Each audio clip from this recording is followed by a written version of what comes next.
flip this table over. Night school. You got to say night school at the beginning. It's a Night tradition. school. Sorry, I was talking over you. Can you say it again? Night school. Okay. Well, we'll see if this works. Why are we doing a podcast? Like, why are you here? You told me you wanted to convince me that Jesus is real. That's what it is. And if I can't, you should never believe in him. It all comes down to this moment right here. It's okay. It's okay with me. You know, you told me you wanted to talk to me because I'm open-minded, but I think open-minded's the wrong way to say it. I think I'm just gullible. So everybody tells me something, and I just believe it. Really? Yeah. You actually don't seem like that type. I'm joking. A lot of times I am. You seem like the type to hear something and not really believe it or disbelieve it. Just be like, that's something I heard. Got to find out for myself. Yeah. That's part of being open-minded. So you admit that you're open-minded. It's part of everything. It's part of politics. It's part of, you know, you got to take it in. You got to see both sides. Mm-hmm. People who hate the police have had different experiences with the police than I have. Yeah. So you have to listen to them and you have to say, okay, I hate State Patrol. Mm-hmm. Why do you hate State Patrol? I hate State Patrol because their job is to be assholes. Ruin your day. I drive a truck for a living. They can pull me over for no reason whatsoever. Can they really? Because commercial. Like they don't even have to make up a reason? No, they can just stop me, inspect me, let me go. But they just wasted 20 minutes of my time. Right. When you got a schedule to keep. 45 minutes of my time, yeah. Yeah. So, but yeah. So I remember we were talking about Brent. And you've been saying that I remind you of Brent for years. Yeah. Way before I had any interest in listening to Brent talk about his church stuff. Yeah, if you and Glenn Beck had a baby, it'd be Brent. For sure. He's not the one that just died, is he? No. Glenn Beck? No. That's He's Rush. still alive. That's Rush. Does Brent look like? You say if me and Glenn Beck had a baby? Yeah. Then it would be Brent. Yeah. So what part did Brent get from me and what part did he get from Glenn Beck? Which of his traits and which of us is the mom and which of us is the dad? He gets the fast talk from you. And I guess the logical thinking. And it might be the gray hair for Glenn Beck. Does he look like Glenn Beck? A little bit. Nice. Yeah. Hey, Jamie, you want to pull up it? He already pulled it up. I don't think he looks like Glenn Beck, but no, he does have a little gray hair. Same. I don't know. He just has the both religious, both very passionate about their beliefs, I believe. I didn't even know Glenn Beck was religious. He's a conservative political guy, right? Yeah, talk show host. Yeah. Yeah. He's Mormon. He is not Christian, but Okay. But you know, he believes in Jesus all the same. Yeah. Yeah, I consider them Christian. Yeah. There's a weird flavor. Like a raspberry pineapple Christian. So I remember you were talking about Brent, and you're like, Brent's a really smart guy, so I'm willing to go listen to him talk. He usually says something useful. Yeah. But and then you said like that you wish that you could talk to him one-on-one about what he really believes. And so, or not like, More or less. not that you don't believe that he's actually a Christian, but you wanted to maybe ask him how somebody as smart as him can be on board with the religion thing, because a lot of it seems a bit silly. Yeah. Not. Yeah. Yeah. Sounds like I didn't sum it up perfectly. You did. Okay. Little to do with the folklore Old Testament, little to do with where the texts actually came from, who probably wrote them. Mm-hmm. When you talk about the Gospels, you talk about, did Matthew, Mark, Luke, and John actually write the Gospels? Yeah. Or did somebody write them from the viewpoint of them? Mm-hmm. And if so, why should we believe them? I think the New Testament is a lot easier to take in than the Old Testament. It's a lot less fairy tale. Yeah. But at the same time, half the New Testament, you got a guy named Paul who never actually met Jesus, who just got a vision, and all of a sudden he's the king of Christianity. I mean, it bothers me. It's not, I grew up going to church, and I didn't start questioning it until I started questioning it. And then I was just like, okay, what? You know? Yeah. So tell me, do you take the Bible literally? And A lot of it I don't. Yeah. And that's what I thought. And that's why I was curious if Brent did as well. Yeah. Well, Brent takes a much more practical and skeptical approach to theology than I do. Like, I have no problem believing that miracles happened.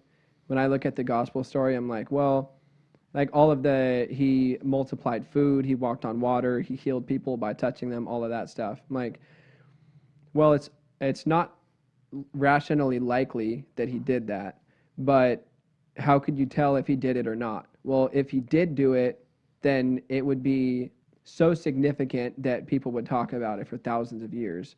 And if he didn't do it, there probably wouldn't be any rational reason for people to be so obsessed with the phenomenon of Jesus that it ever caught on to anything.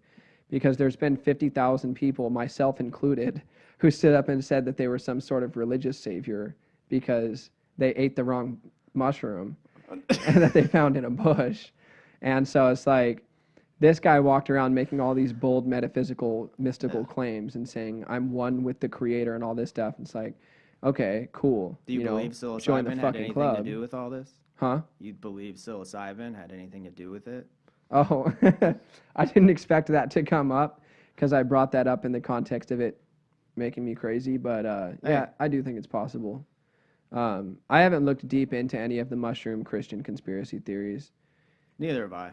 Yeah. You just hear them. Have you, Raleigh? Not a ton. Not Yeah. enough to speak to it. Hey, Yeah, if you're not going to much. see a vision, I know a really easy way to see a vision. Right. It's about $25. Yeah. Come and get your religious visions. It's gonna be $25. Yeah. But when Brent reads those stories, like, for example, the story about how Jesus multiplies the food, Brent has proposed an interpretation of that story that he actually went and convinced a wealthy person to share their food. And I think the guy just multiplied food because I'm looking at the story and I'm like, people claim to be some sort of religious savior all the time and nothing ever comes of it. But if somebody actually did something so significant like performing multiple miracles in public along with all of their claims, people would just get fucking obsessed with it by the thousands, and it would just blow up. And the Jesus thing did. So there's obviously something different about like that historical figure compared to every other asshole who says that there's some religious savior. So I think that the statistically unlikely explosion of the Christian church in the wake of the things that Jesus did point to the fact that something totally unprecedented happened, which makes me think that the miracles actually happened. So something like that I do take literally. No. But Brent doesn't, as far as I know. He's more on the side of like, what is the rational explanation for something amazing that happened there that people then mythologized or mystified into a more crazy story? I think he sees it more that way. Would Christianity have ever been what it is today without big government, without Rome exploding it into the Roman Catholic Church? I don't think so. Yeah. I think it might have been another bunch of tablets and cave paintings and scrolls that. Right. Oh, that and then you gotta you talk about other religions who all have a Christ story. Yeah. I can't sit here and be like, that didn't happen. But when nobody who was there wrote about it,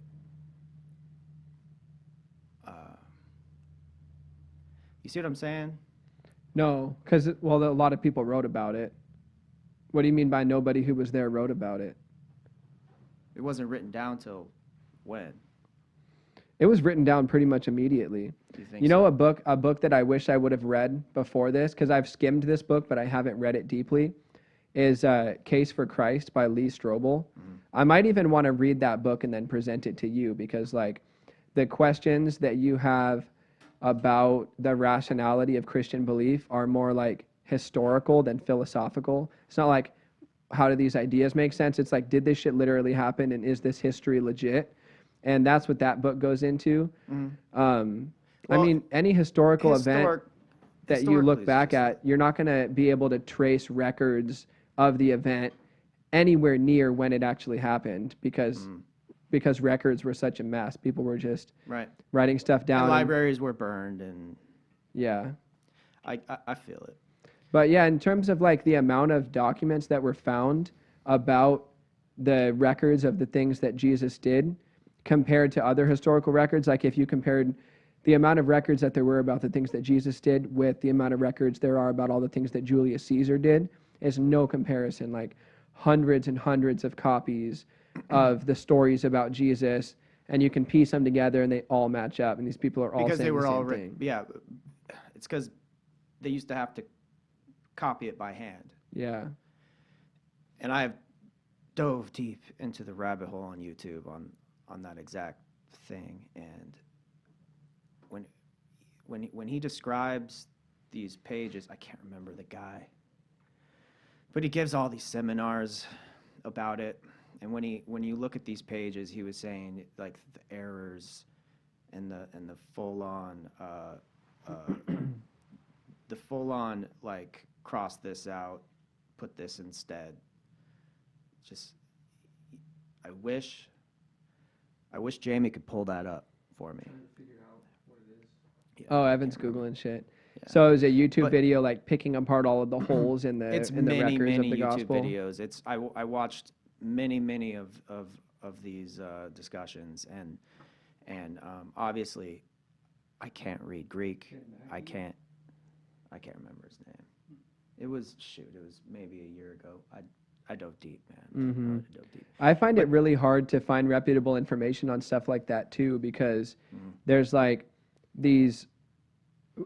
cultural departments where it's like, I'm in non-religious department, I'm in kind of more religious department, and so everybody's reading history through their own biases, and so I don't really feel comfortable like I can't hearing a Christian say. That's the thing, is I can't sit here and cite like all the historical reasons why, we can move on from that. It's not like I'll probably just make myself sound stupid if I keep talking about it.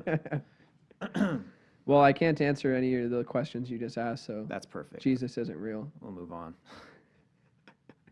What made you feel compelled to listen to Brent? Well, the story goes, I grew up going to church. My parents made me go to Bethel. I couldn't stand that place. I really wanted to go somewhere else. I think the only reason I went to this church for the first time was, I think it was like bad weather or something. So we were like, let's walk. This is 2 blocks away. So, me and my family and, my parents, and we all walked to church, and we sat, and I listened, and I was like, this is great. Not only was it interesting to listen to, but it was, the church for people who hate church. It was just for me. It was, and then as I came more, it was like, wow, okay, if you were really talking about a church that took after Jesus Christ, you would invite the sinners, right? Yeah. You would have an on-tap event. Yeah. You would have a drinks for drinks.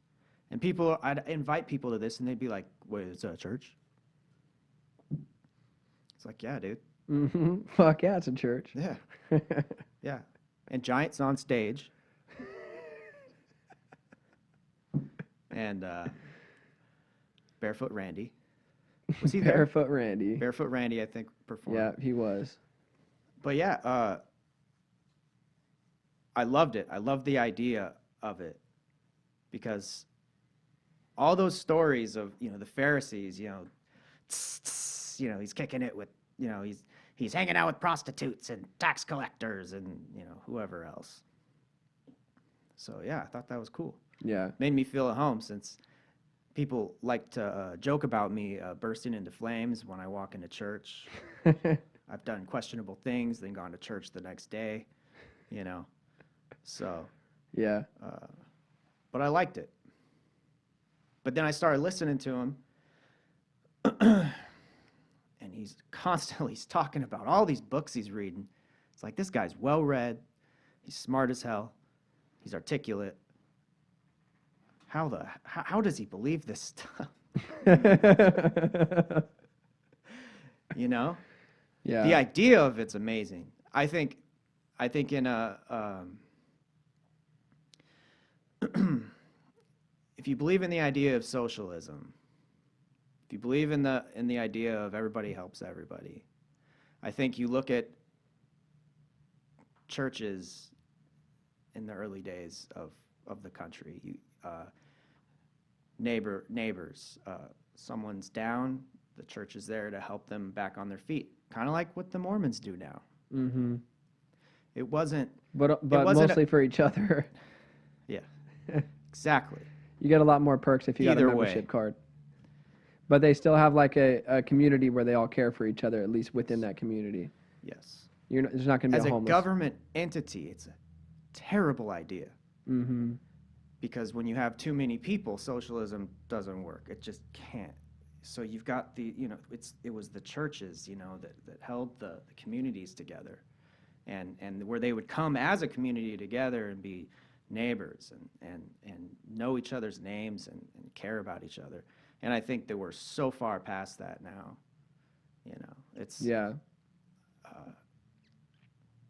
And that's why I've always said the idea of Christianity or religion to me, it's not a bad thing.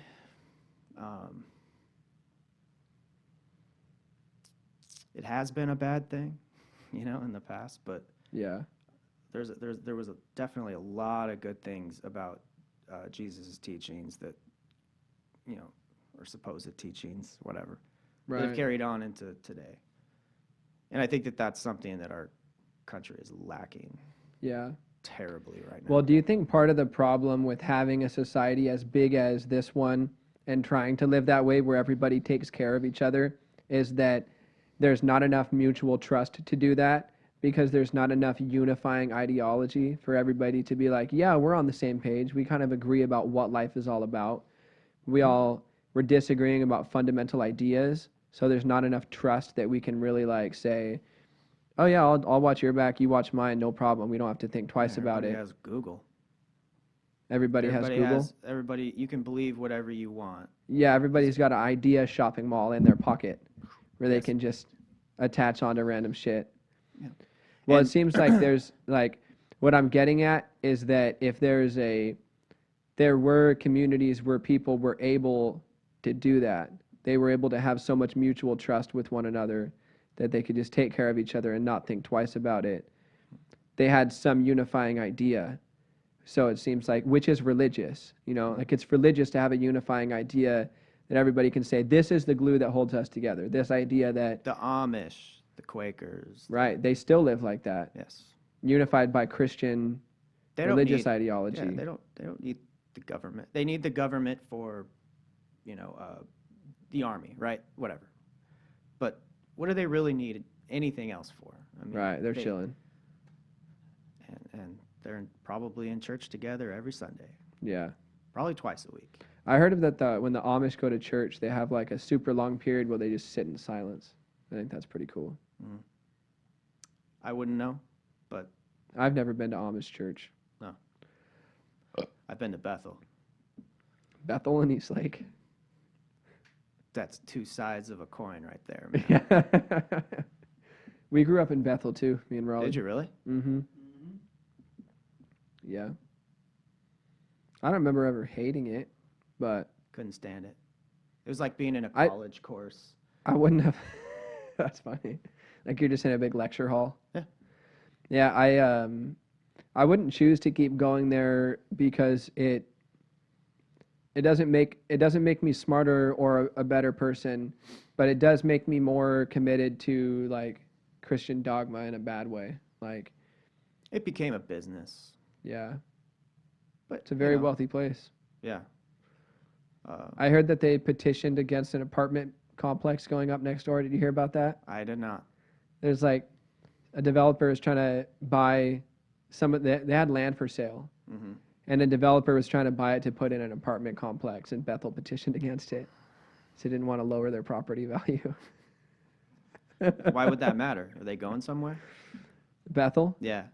You know No, what I they mean? just want more capital, I guess. Maybe. They want to be sitting on a bigger pot. It was all orchards, man. Come on.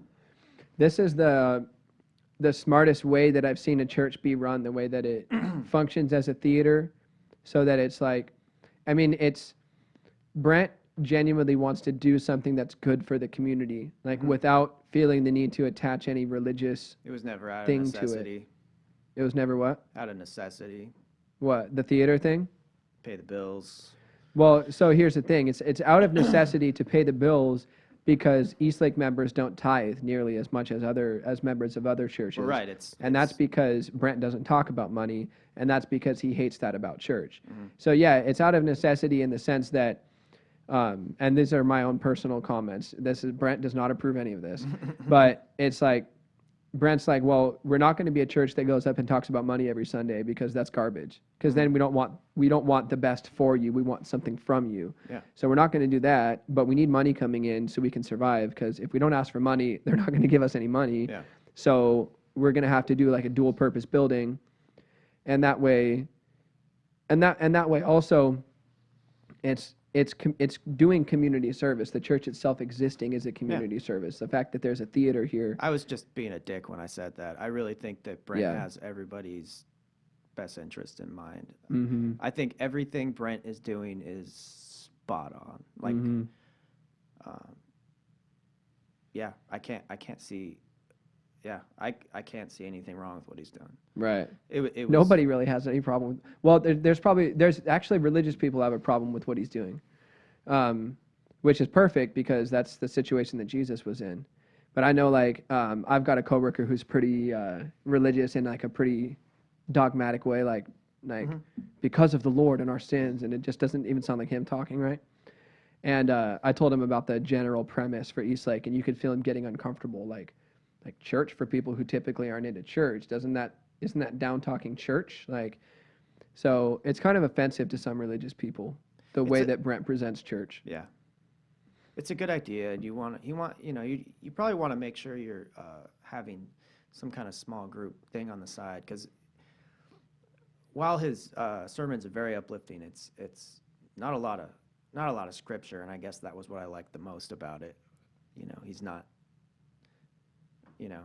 just reading this boring book to me. He's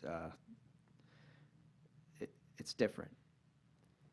But how do people know what they're supposed to do next, right? And that's what I was curious about. What do you mean supposed to do next?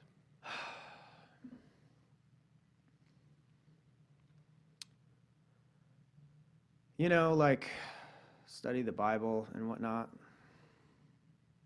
Like supposed to do next in terms of like, what are my next steps if I want to be more like Brent? What should my personal spiritual practices be? I want a personal relationship with our Lord Jesus Christ. Right. Yeah. Yeah. And that was, if we're gonna go off on a tangent, that was another thing.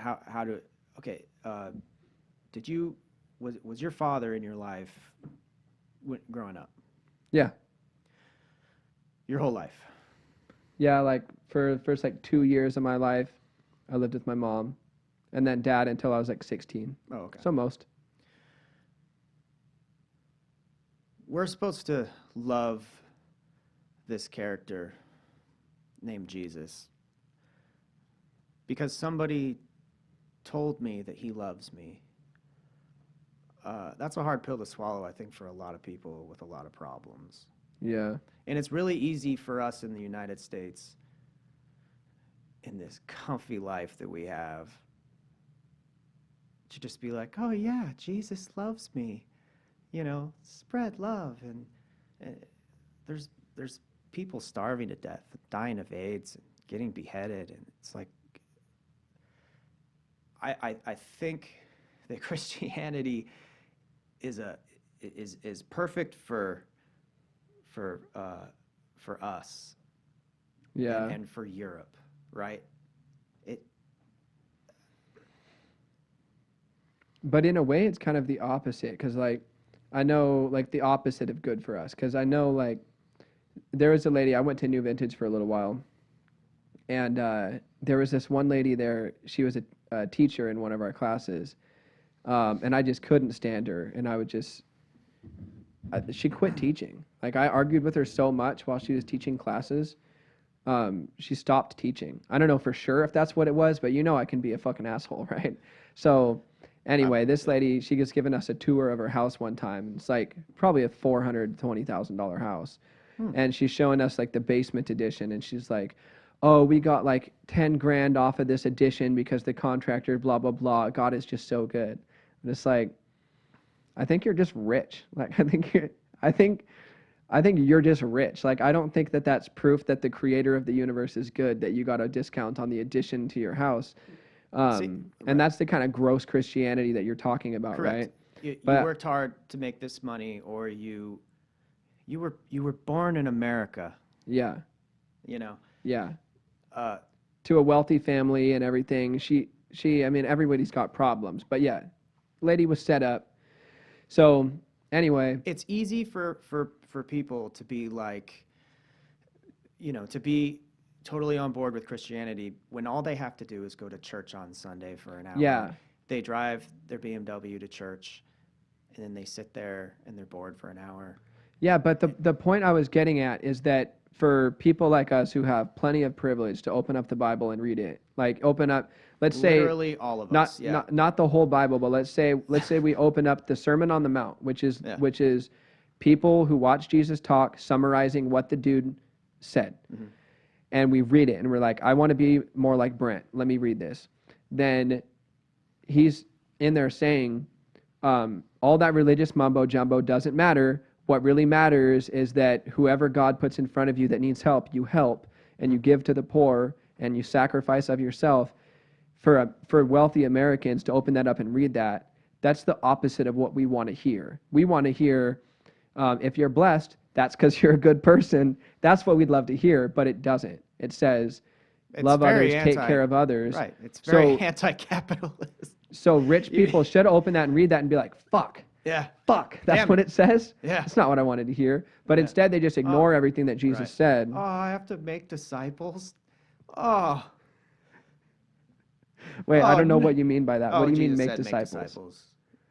Meaning, you mentor people and take care of people? It was the entire thing Bethel was founded on. Making disciples? Make disciples. Every church talks about making disciples. I don't know what they are talking about. But that's what they're founded on, was make disciples. What does that even mean, though? Means make followers of Jesus. Or followers of make followers of Jesus, or make followers of Bethel? Yeah. Yeah.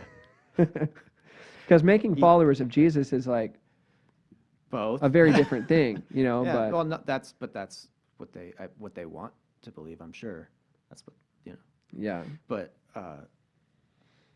I knew a guy who worked at Bethel, and he had a vision one night where God came to him, supposedly.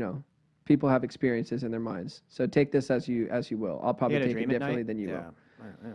But he said he had a vision, and God told him to go to the next staff meeting and say, God told me to tell you he has forgotten this church. And so he went ahead and didn't do that. Pussied out. Had a Jonah moment. But that's about what I think of Bethel. Yeah. It's not it. It's like, it's so expensive. Yeah. Just millions and millions and millions of dollars stacked up there. And when they don't, I've been to the services where they literally ask for money for like 20 minutes. Yeah. They pull at your heartstrings.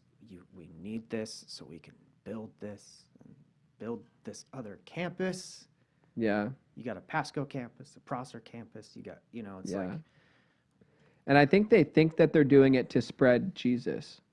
I think they have convinced themselves of that. But they have Jesus mixed up with their own personal ideologies about Jesus. So they're actually just saying, give me money so I can spread my own personal ideologies about Jesus. Mm-hmm. And if they really opened up like the one page of Jesus's words that you have to read to get what he was all about, they'd be like, oh, we're clearly doing this completely wrong. But they're so caught up in like. But they do great things, missionary trips and stuff, right? Because that's what's important. Yeah. Are we each responsible for every person who's never heard the word of God? Are we responsible for that? Do you feel responsible for someone who never heard and just is, I don't know, do you believe in hell? Do you believe if you never heard, you go to hell? Oh, fuck no. No, I do believe that there's an afterlife, and that your psychological state when you die has to do with the sort of experience that you have in the afterlife. And that what Jesus taught us was that if we lived completely free of selfishness and greed, we live for other people, and we have an authentic relationship with our Creator to the best of our ability, and we give to the people that God puts in front of us that we need to give to, and all that stuff, that will be set. When we die, we don't have to worry about what's going to happen. You know how evil old people are afraid to die? Because they're like, like everything I have stacked up is going to come fucking tumbling down on me. No, it's because they went to Bethel and they went to Heaven's Gates, Hell's Flames when it came to town, and the devil came out on stage and said, "I hate you." Like in a big like Chuck E. Cheese costume. Dude, it scared the shit out of me in 6th grade. Did you really see something like that? Yeah. Wow. I went to Liberty Christian in 6th grade, and me and my buddy John went. It was back when Bethel was doing the same thing they're doing here. We were doing church at Chief Joseph Middle School, right? Mm-hmm.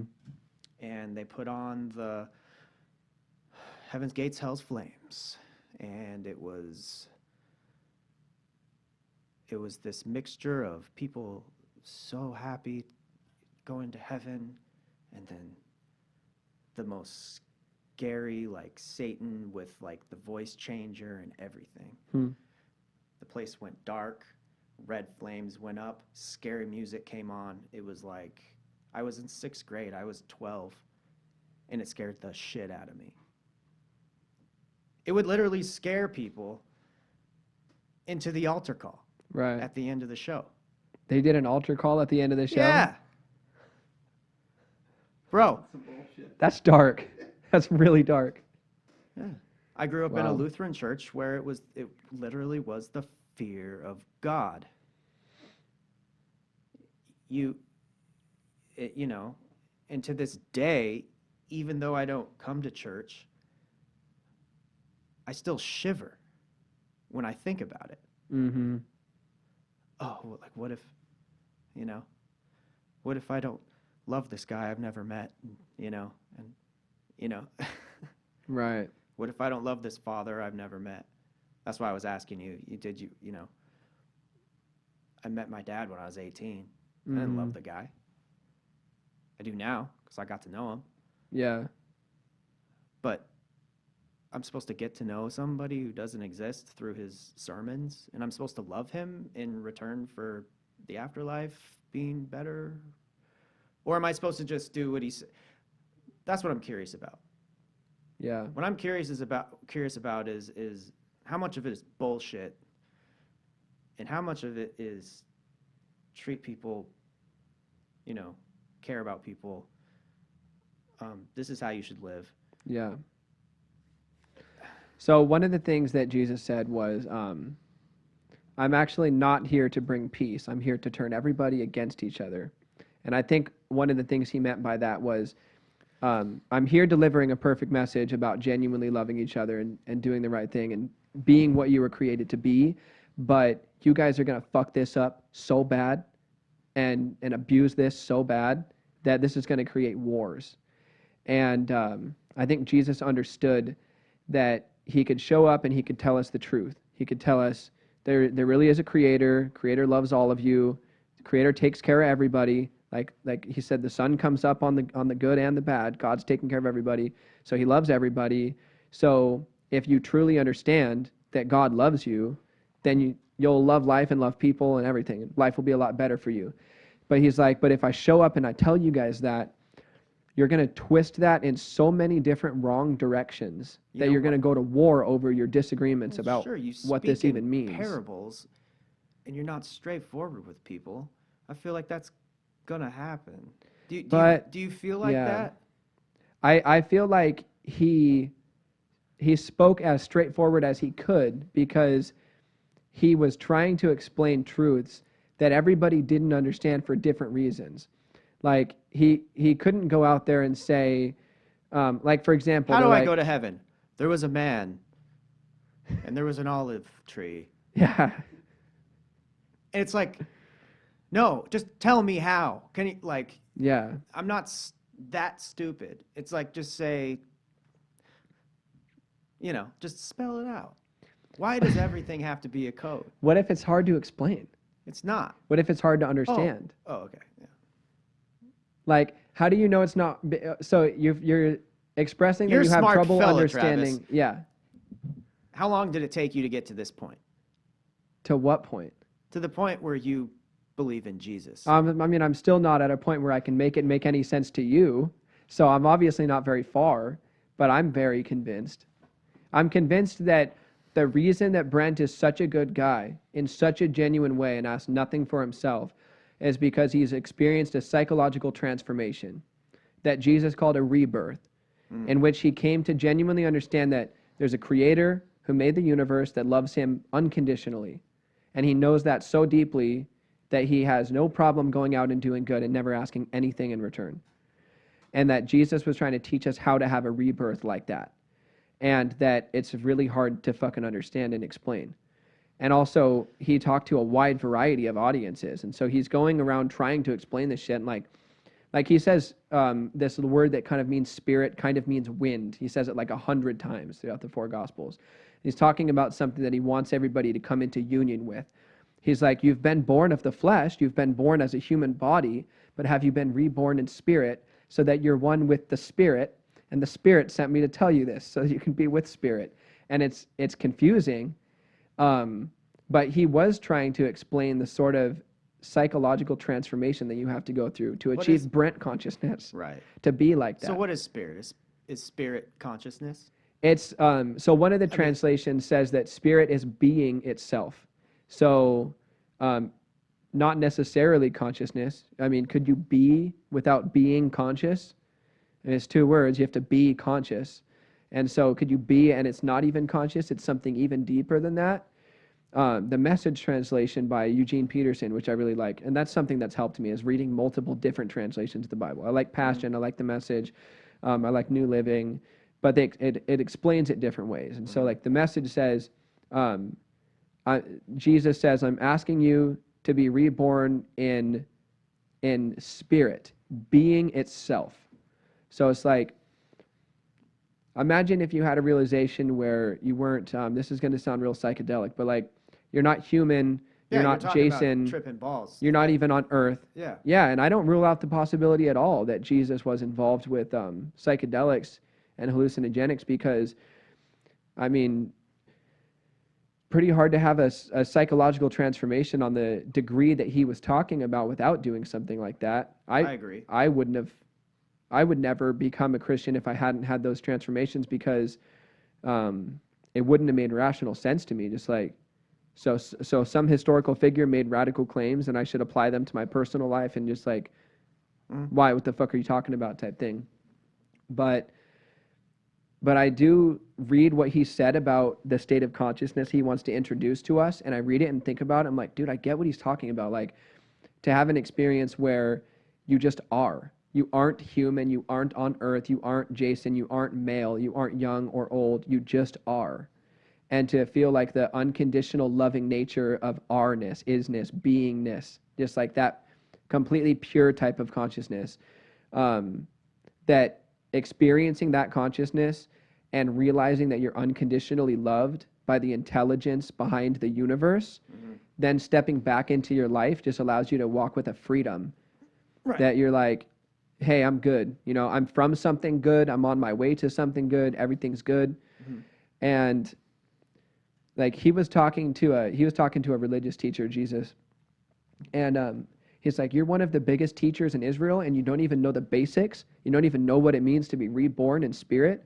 Because religious people don't understand that. Like if you went to Bethel and you're like, how can I have an experience that makes me genuinely a good person and like not selfish anymore, not lustful anymore, not afraid, insecure anymore, nothing. Just one with God and just everything's fine. Like they wouldn't really have an answer for you besides but there's an buying their ideology. They lack that open-mindedness to.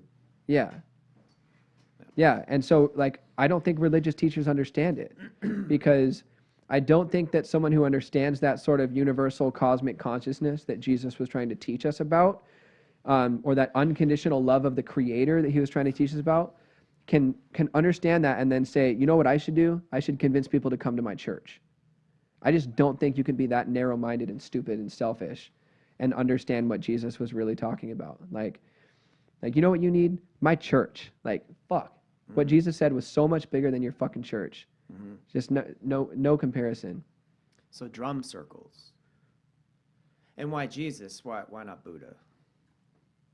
Oh, I'm fine with Buddha. You know what I'm saying though, right? When you came to this epiphany that, when you had this experience, why was it the Bible? I guess is my question. Okay, so after the psychotic break, I realized that part of the reason I had a psychotic break was that I didn't have anything anchoring me to any reality. Like I idolized, for example, dozens of different people, right? I idolized rappers. I idolized you at a certain point for sure. I've idolized my brother at certain points. I've idolized my parents, teachers, bosses, celebrities, friends, women that I wanted, all sorts of different things that I've like propped up, right? That I made gods. And that like you talked about, we all have a phone. We all have this shopping mall of ideas in our pocket. I had believed and worshipped so many different things that my mind was just torn apart. And at a certain point, I woke up and realized there was nothing grounding me to any reality. And I was just lost and I was just floating in a consciousness way. And so when I realized that was the condition of my consciousness, I started to wonder if there was anything that I could anchor myself to that was actually permanent and trustworthy and real. And I figured that looking in the religions and philosophies would be the best way to find something like that, because the life sciences are like, and material sciences and everything are just recording phenomena that happen, right? They're just like, this happened, write it down. Hey, I bet if we do this, this will happen. Oh, we did it, it happened, write it down. But they're not getting to perennial, eternal answers like philosophers and religions are trying to do. So I'm like, I'm going to look in that department and see. And I started learning about like one of the places I started was, what are the biggest religions on the planet and what are they all saying? But you weren't exactly a noob to Christianity. No, I had grown up in Bethel. So I had basic Christian doctrines. Right, and then I'd talk to you when you were dating some chick and you'd kind of hop back into it. You remember that? Yeah. We were at the bar doing the... You were there, right? What was it? The question answering thing? What is that? Oh, trivia? Trivia at over in the Southridge area? Yeah. No, it was off Clearwater. Billy's. Yeah, Billy's. Yeah. Place is burned down like multiple times. That was the first time I talked to you, and you were like, "Yeah, like I really believe this now." But I think it was but the like way you were with a chick whose family was religious, and you started like going to church. So what was the difference between that Travis, the break, and then this Travis? Yeah. So at that point, I looked into the basic ideas of Christianity and decided that I thought they were worth betting on. Like, why not bet on the idea that there's a good God? I mean, is it better to bet on the idea that there's no creator behind the universe, or is it better to bet on the idea that there's a creator? Is it better to bet that there's a structure to the universe or that there's no structure? Is it better to bet that God cares or that God doesn't care, if there is a God? That's what it came down to me, was like seriously considering the premises of Christianity and just saying, am I going to live my life like I was created by something that cares about me? I mean, yeah, that's probably like a better way to live than like assuming that there isn't a creator that cares about me. And so I was like, these ideas are, for me, good enough that I'm willing to go along with them because it lets me be in this relationship. So it was like not a personal decision that I needed the Christian religion, but just a decision that it was good enough and made enough sense that I was willing to go with it if it meant that I got the girl. And it was also not a Jesus-centered thing, but a Christian-centered thing. It was like, I have to identify as a Christian to be in this relationship. Let me look into it. Is this something I'm willing to do? Yes, let's do it. I'm a Christian. Let me sign. Now, this later religious transformation that I had after the psychotic break didn't lead me to an identification with Christianity, but to an identification with Jesus, which is a big difference because Christianity is billions of people making their best attempt to summarize the things that this guy said, as opposed to directly trying to follow that guy. Do you understand? Like Brent, if you insult Christianity, Brent doesn't feel insulted. Brent's like, hey, I follow Jesus. You can insult all these other people who follow Jesus if you want. That has nothing to do with me. I'm just a guy who follows Jesus. Yeah. You know what I mean? So 5 major world religions. Judaism, Christianity, Islam, Buddhism, Hinduism. So I'm looking into all of them, right? And one of the things I notice is that across the board, serious religious thinkers take Jesus extremely seriously. Like I was reading Buddhist monks like Thich Nhat Hanh, for example, who wrote extensively about Jesus, read the book of John thousands of times, and felt that the state of consciousness that the followers of Buddha were trying to achieve was achieved by Jesus based on the teachings that he gave. They read it and they're like, this guy had it. This enlightenment that we're talking about, this guy had it. Same thing with the Hindu writers. They were saying that you have your identification of Jason, and you could identify more broadly as human. You could identify more broadly as earthly. But if you keep going back in your identities of self, you'll eventually get back to the realization that you are one with everything, that you're made out of the same space dust that all matter is made out of. And in that sense, everybody's God, and you're a part of the whole thing. And they call that self-realization. And their goal is to become realized beings. And they write about Jesus and say, this was a realized being that the Christians don't understand. And the Buddhists say, this is an enlightened teacher that the Christians don't understand. And in the Islamic tradition, same thing. They respect Jesus. Jesus is cited numerous times throughout the Quran, which is the Muslim Bible, basically. So I'm looking into the fact that everybody fucks with this dude. Like, despite there being thousands of different prophets, every religion has to like nod and like, no, respect to Jesus. So I'm like, okay, so who does he say he is? Like, what did he actually say? And then after reading the writings about Jesus, like the teachings that he gave, after reading that for myself and then looking at how it's interpreted by Christians, I'm like, okay, fuck Christians. I'm not even going to listen to them. I'm just going to keep reading this Jesus guy. And I felt myself coming to a realization that the reality, the way that Jesus describes reality, is like the ultimate goal that Jesus presents in reality, which is to love God and love all others and live completely selflessly, looked like it really was what really mattered. Like, I think this guy really understood what really mattered.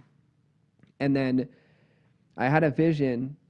I was in what's called a hypnagogic state, halfway between awake and asleep, where sometimes you can have really trippy dreams where you're halfway lucid. Mm-hmm. Had an experience where I saw Jesus standing there. He gave me choices.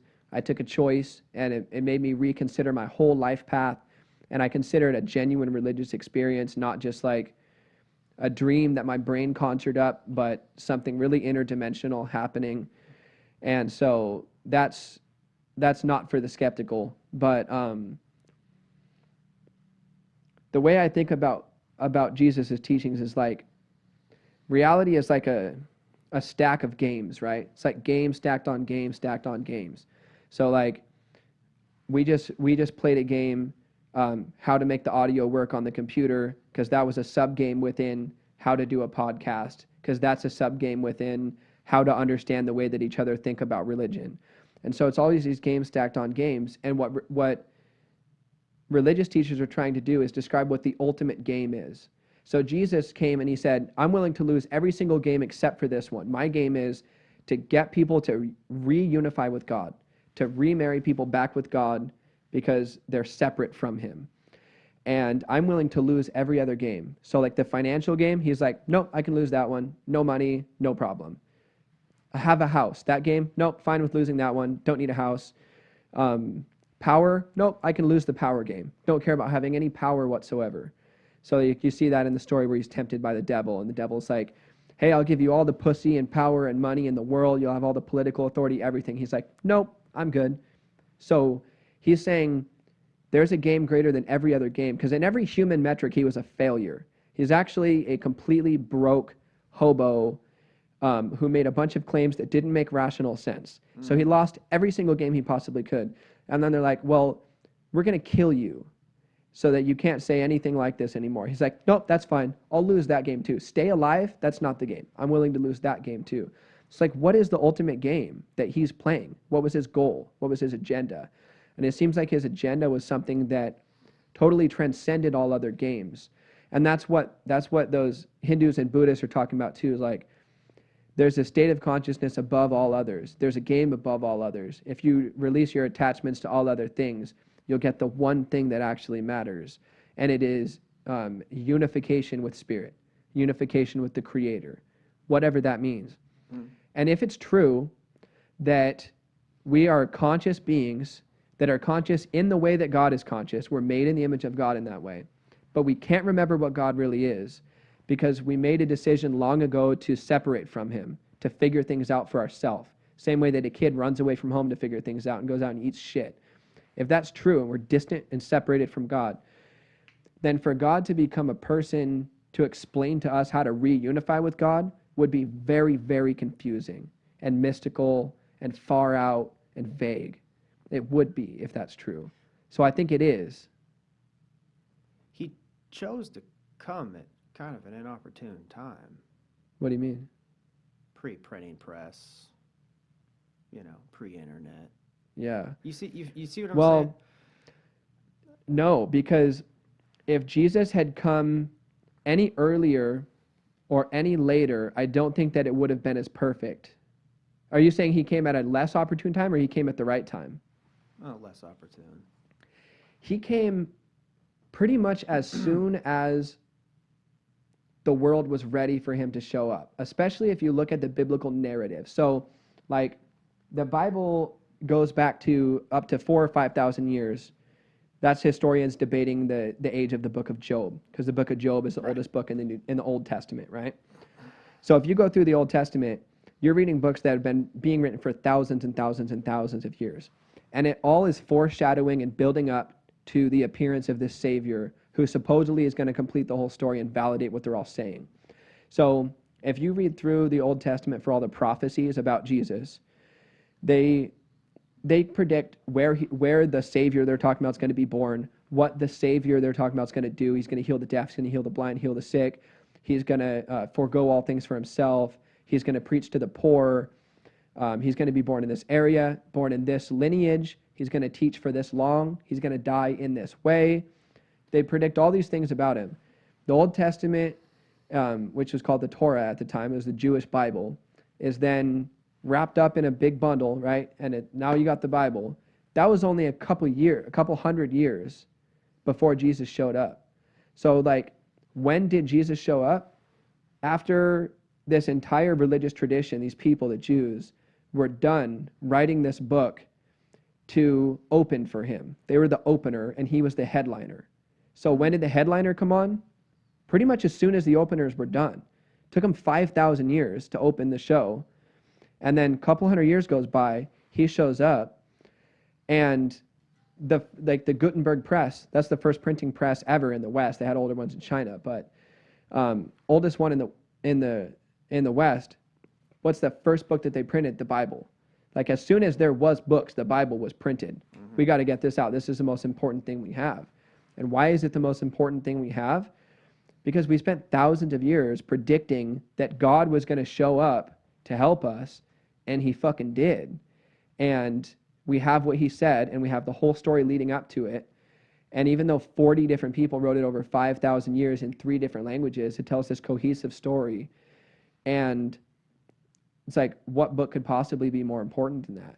And you asked also about like how I came to believe in the Bible. It's like part of the reason was I was comparing it not to the Bible. How'd you land on Jesus? But yeah, go ahead. So I was comparing it to other scriptures, and it's a whole different planet, because the Buddha said awesome things. Like if I'm wearing a yin and yang. I think Buddhism and Taoism and all the Eastern shit is so fascinating and cool. But in terms of like what's the ultimate scripture? Like what is the scripture with a capital T? Well, Buddha said things and people wrote it down. Smart Hindus said things and people wrote them down. These were brilliant philosophers who really got at the meaning of life. People wrote it down, treated it like it was sacred, and passed it on. But the Bible is not that. The Bible is not like somebody wrote down something so good that everybody passed it on. It's that in Proverbs, it's that in Psalms, it's that in Ecclesiastes. Like this is just wisdom someone wrote down, let's pass it on. Mm-hmm. But then there's the book of Genesis that's like part mythology, part history, part philosophy. That's a completely different like whole flavor of literature. Mm-hmm. And then Exodus about the concept of slavery and how to free human beings from entrapping each other. And then there's Leviticus that describes how to make laws and turn morality into rules. And it's somehow, even though it's all these different genres of literature, it still gets bundled into this one cohesive story that'll tell you the answers, like the actual answers. Like why, if there's a God, why am I distant from him? It addresses that. Why do people enslave each other? It addresses that. Why is life full of suffering? It addresses that. Why isn't God here to help us? It addresses that. Like it really gets at those questions by starting from the very beginning. And so, or like if you compare it to the Quran, a guy named Muhammad wrote a book. Mm-hmm. That's the story of how the Quran was created. I don't find that particularly fascinating. A guy named Muhammad wrote a book. A guy named Buddha wrote a book. Phenomenal. I'd love to read it. The Bible's not that. Nobody owns it. It's different languages, different authors, different everything, but it still tells this cohesive story. But still people wrote books, though. People wrote chunks of it. Yeah. But if there was if there was a dimension higher than the one that we're in right now, where somebody could pull strings in this dimension to put something together, the process would look like Raleigh doing something and not knowing where the fuck it's going, me doing something and not knowing where the fuck it's going, and you doing something and not know where the fuck it's going. And then we put it together, and it makes total sense together. You're saying how it's a roadmap to Jesus. Is that what you're saying? Yes. I'm saying, the specific point I'm making right now is that the fact that the books all tie together so well means that it looks to me like something that transcends our dimension, pulled the strings, and gave out inspiration to make it happen. Yeah. Because Moses wrote Genesis and Exodus, but supposedly, we don't even know for sure. Which doesn't refute my point. Right. It's just he didn't know where this was going to go. Yeah. He didn't know what people were going to write and tack onto it 1,500 years later. He just wrote his piece, and over time, all these different councils of people slowly pieced this thing together and created a book that is like no other book. So have you heard the reason? Like, have you heard the idea that the Romans made the Bible to make the Jews more subservient to them? Taught them, no, respect authority, respect government, slaves, respect your masters, turn the other cheek. That sounds like subservience to me. And for a mega power to have the kind of power that it had, and do you think that you don't think there was any possibility of that being the story of Jesus? I'm totally willing to entertain it. I'm not a historian. Yeah. I'm passionate about the way that I interpret it, obviously. Yeah. But like if you put 3 books in front of me and you break down all the evidence and you're like, look, this is when it was created. Yeah. Before this, there were no records of it. All this, I'd be like, shit, I'm wrong. Yep, it was created to control the masses. Like, Yeah. I'm not closed off to the idea. Neither am I. But I'm just wondering. Like, here's an example of why I don't tend to believe that. In the 1100s, the Dead Sea Scrolls were found, which was just massive pocket of scriptures and scrolls that had been kept for, it was like 900 years or something. And all of the writings in Matthew, Mark, and Luke, and John, and all sorts of Old Testament books were all exactly the same. And so it looks to me like, and then also and this is getting into history that I'm ignorant of, but discovered in the 1900s. what was that? The Dead Sea Scrolls. 1900s. The 1940s. Thank you. So how long had they been preserved? Like, If that wasn't heard, Evan said it wasn't 1100s, it was 1940s that the Dead Sea Scrolls were found. created between 400 and 300 BC. Between 400 and 300 BC, before Christ? Oh, no, Common Era, so 400 BC to 300 AD. Okay, so 400 BC to 380 was when the documents found in the Dead Sea Scrolls were traced back to? Yeah. Gotcha. So we'd have to break down the details on that to know, like, what books from the Bible did they find from before Jesus? What books about Jesus did they find after? How far after? But a couple hundred years of history doesn't seem to me like enough time that powerful people could have just totally butchered the story into something different. It's not that long. You know, it takes like thousands of years for legends to form. Like, there was dragons. But like 100 years ago, that's like for Rome to come out and be like, hey, this is what Jesus said. You know, it's not enough time to manipulate the story that much. People will be like, my grandpa saw him speak. He said this and that. I feel you. I feel you. It's You know, it's like you said, there was the Torah, there was the Old Testament, yeah. and they say, oh, well, what if this Jesus guy came right now, or what this Jesus guy came right now? Boom. Oh, that's a sweet idea. I'm not saying that's what happened. Yeah. I'm just saying I've heard that argument. It's like I said, the internet, dude. It's the rabbit hole on YouTube. Yeah. Along with this podcast, you know, there's a lot of other podcasts. You know, Right. And And I don't know what the fuck I'm talking about, and we're putting this on the internet. no, it's cool, man. It sounds to me, And though, anyone that can listen you've to it. chosen 4 books, and you've chosen to live your life by those 4 books, and kind of decided to ignore the silliness of the other ones. No, not at all. No, Not at all. We just haven't Really? gotten into it. no. No, but like our favorite psychologist is a guy named Jordan Peterson. He does a 12-part lecture series on He the uses big words, and it's really hard for me to understand what he says. Have you heard any of his Bible shit? No. So he did 12 lectures on the psychological significance of the biblical stories. Each one's like probably 2.5 hours long. So it's a shitload of content. He goes through just Genesis in that time. And he's breaking down, like, for example, what's the symbolism of Adam and Eve eating a fruit and the fruit revealing them knowledge and evil. Knowledge of good and evil. And he goes into, like, how is fruit symbolic of information, because information is knowledge. Well, one of the ways that fruit is symbolic of information is that one of our first motivations for acquiring information was to acquire information about where to find food, because our basic instinct was like, how do we keep food around? But we got just clever enough to stop looking for food and start looking for information about where food is. So information is like meta food, because you can have food and that's good, but having information about how to find food is that way. Yeah.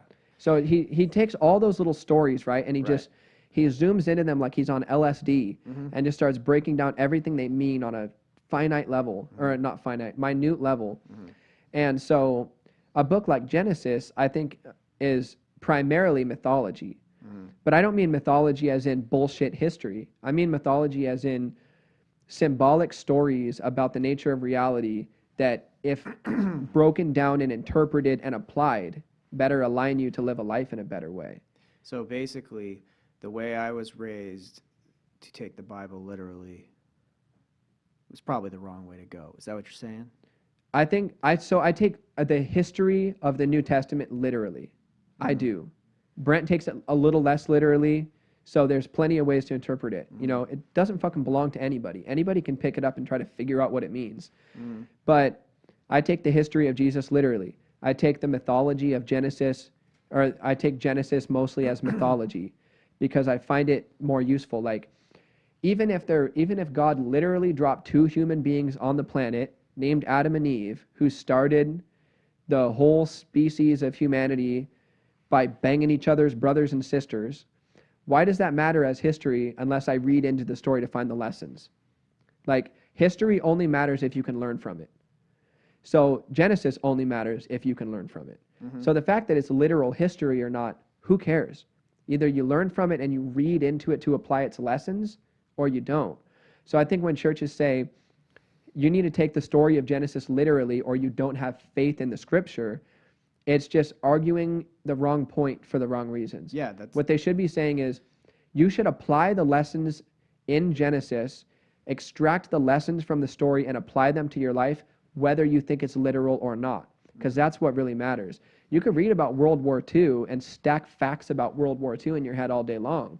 But unless you say, how did the Nazis gain control and how can we make sure that never happens again? It doesn't matter that we recorded it, if you're not reading into it and learning it.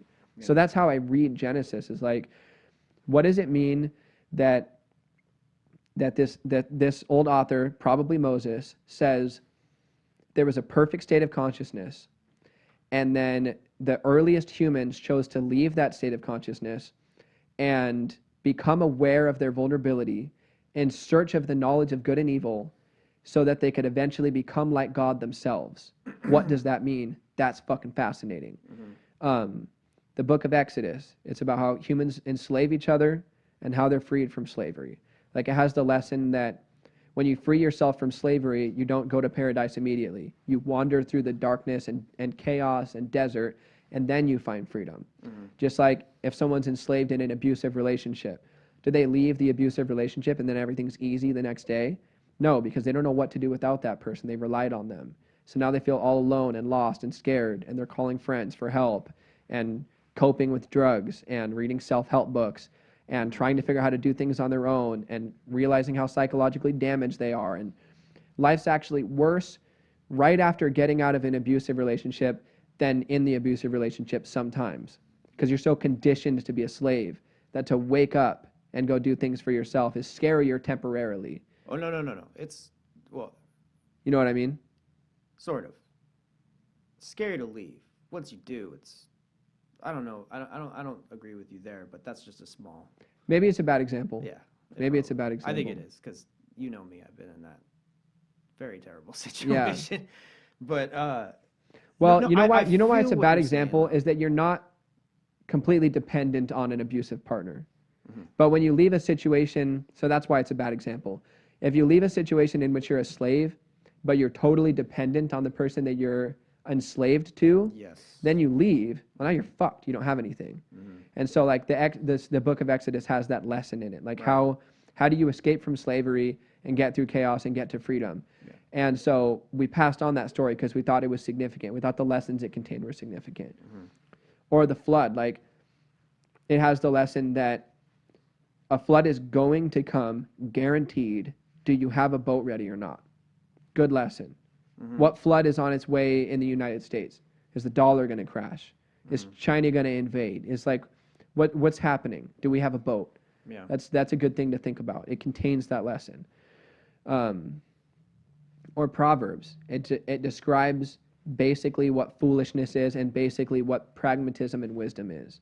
So you can read that and just think like, oh, I shouldn't hang out with hotheads because it's contagious. Or you can read Proverbs and go, oh yeah, when a chick tries to seduce me into a dumb situation, I should realize that I shouldn't follow dumb chicks into situations like a dog. I should restrain my lusts and what's the word? Temptations, because it's better for me in the long run. So it contains that wisdom. So like, I think that picking apart the Old Testament and saying this can't be literally true, this can't be literally true, is just the wrong way to approach it. I think it should just be approached like primarily as mythology, even though I think there's some real history, like in Genesis. Like the flood story is recorded in all sorts of other traditions around the world. There was a flood that covered the earth. Maybe there was. I don't know. Maybe that part's literal and mythological. But it doesn't matter if there was literally a flood. because I'm not a geologist. I don't care if there was literally a flood. Whether there was or not, I want to know what it means that floods come and what I should do about it. And it means I should be ready for chaos when it emerges, because it will. So the Old Testament's really useful. Yeah, basically, I'm thinking too hard about it. I'm being petty about it. I think you're being petty, but I don't think you're thinking too hard. Yeah. No, like you could say it. Yeah. You know.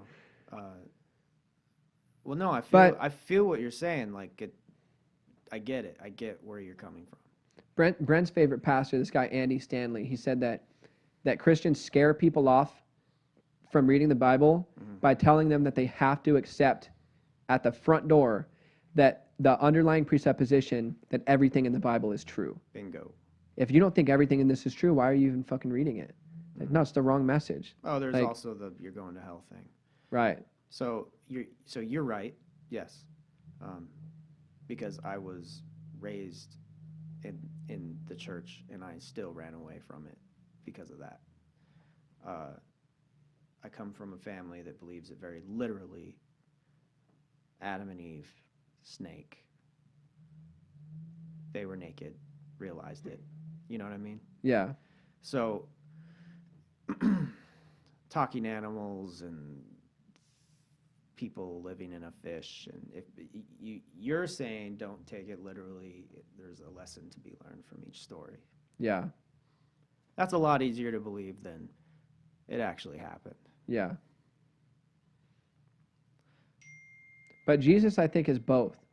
I think Jesus is an intersection of mythology and history, where I think it's like the ultimate mythology. Also, I totally there is a bunch of savior myths from a bunch of other religious traditions that sound a lot like Jesus. Mm-hmm. And to me, that just means that the story is so archetypally true. You know what I mean by that? Like, it's like an archetype is like a theme that constantly emerges in story.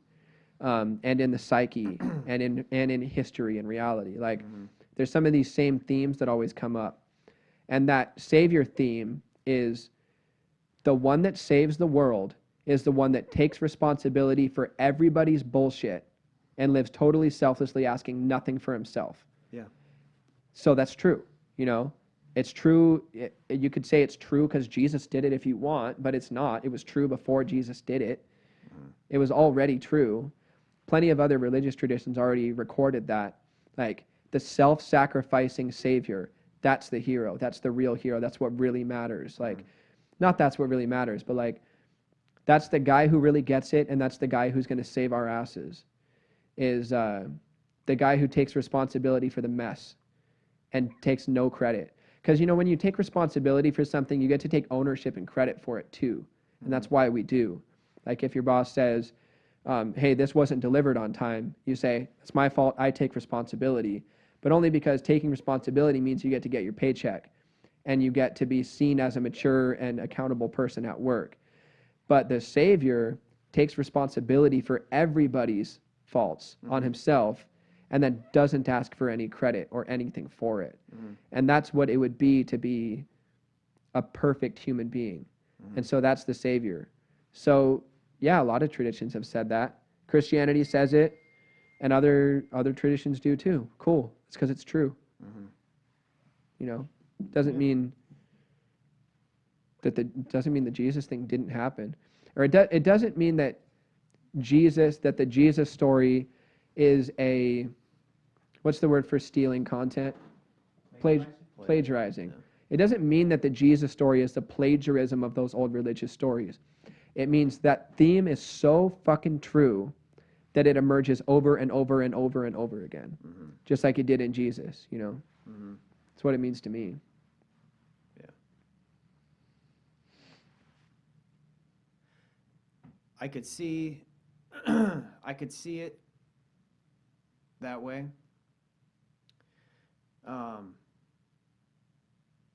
Man, I do need to talk to Brent.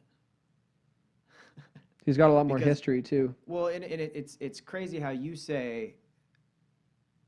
It's funny because I feel like you two are alike, but I feel like you even say like you two have your beliefs are a little different than each other. Yeah. And it's kind of cool. and confusing at the same time. Yeah. He's a lot more pragmatic than me, and I'm a lot more radical. Yeah. So No, I could tell. yeah. But that's you though. Yeah. Yeah, I feel that. And that's easier to believe as well. The way you look at it. And you believe that is the way you're supposed to look at it. You believe No, I think it's true from a lot of different angles. Mm-hmm. Like Oh no, I'm not saying like, it's this like is- my way or the highway. It's yeah. Travis's. Yeah. The, no, what do I'm you not- think the cup looks like? It has letters on it. What Right. do I think it looks like? It doesn't. So if describing the way that the cup looks to me helps you put the cup into perspective for you, that's great. But just like me and Brent agree on all sorts of things about Jesus and disagree on all sorts of things about Jesus. But what we agree on is that living life the way Jesus said we should live life is our best bet. And it's still a bet, you know. Still, we don't know for sure. Yeah. But we've never found a better bet to make. Mm-hmm. But we make that bet for different reasons. So what do you believe about the personal relationship aspect that Christianity preaches? Do you love Jesus, Travis, or do you follow Jesus? Do you live by his teachings? Follow. I think So the love Jesus and have the bring Jesus into my heart thing doesn't.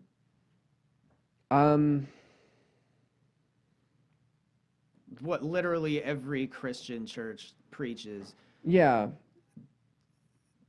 isn't what you. It's not the way that I think about it, but I do think it's true in a way. Like, I think that we really have the ability to consciously set our intentions as people. You know, like I think you can really wake up in the morning and say, what I want to do today is brighten someone's day. I want to make someone smile today that really needs it.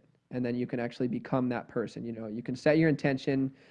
What's the way? You can calibrate your intentions consciously, but you can only calibrate your intentions as well as you know how to. So you can think of the best thing you could possibly do and then calibrate your intentions in that direction. But then I think there's something even better than that that anybody can do, which is pray and say, I want to calibrate myself to Jesus. Like what Jesus is, I want to invite that into me and calibrate myself that way. I want to be like Jesus. So that's what it would mean to invite Jesus. Or by loving others, you're loving Jesus. Huh? Or by loving others, maybe. What do you mean by loving others? By loving others, you're loving Jesus. Is that what you're saying? I do think that by loving others, you're loving Jesus, but I don't see how that relates to what I was saying. Yeah, well, maybe I was just zoning off. I was thinking about my question. Maybe you were having a vision. Yeah, I was having one. Yeah, for sure. But I think that. Yeah, come into me and So make Jesus is a person who died 2,000 years ago, Yeah. right? Jesus said that, hey, I'm leaving, but there's something better that's going to stick around. And I think he meant that literally. So I think that, how do I explain this? So Jesus claimed to be animated by the spirit of the Creator himself, right? He's saying the spirit that animates my body, the spirit that I am, is literally the creator of the whole universe. That's what I am. I'm a direct link to him. You look at me, you look at God. You look at God, you look at me. He's saying, I am in perfect union with the Creator. I'm in perfect union with what's perfect, another way to put it. So I think, like, let's say if you're completely driven by lust. You are lust, you know, or drugs are a great example because somebody can get addicted to meth, for example, and they can lose their personality traits. They can lose their intentions. They can lose everything that made them recognizable as the spirit of that person. And they can become just the spirit of the addict. Like everything that they do is for that purpose. So they become that, they transform into that. So that's a bad example of it. Like, that's an example of it happening in a way that's negative, right? But you can also wake up every morning and say, I want to be grace today. And you can actually transform into grace. And you can move around like Brent, where Giant shows up and raps about fucking bitches, and Brent is walking grace. So it just doesn't even land on. There's nothing to land on. Mm-hmm. And so I think that the spirit that animated Jesus is forever. It's always around. And what it is grace, love, hope, faithfulness, kindness, those good things that Jesus embodied. And that anybody can pray that the same spirit that animated Jesus would animate them. And that's what we should do as Christians. Not get that spirit mixed up with the historical figure. Because that's the purpose of the Trinity, is to say there was a historical figure who literally gave us a physical example of what it meant to live in a godly way as a person. Mm-hmm. Then there's God, the creator, who made everything and is waiting at the end of time for us to finish this whole journey and is what created that Son. And then there's the Holy Spirit, which is always present. And anybody has access to if they drop their own agenda and pray that the Holy Spirit would fill them. Do you really feel like everybody has that ability? Yes. You really do? Yeah, I think anybody can, because I don't think only people who know about Jesus do it. Like, I'm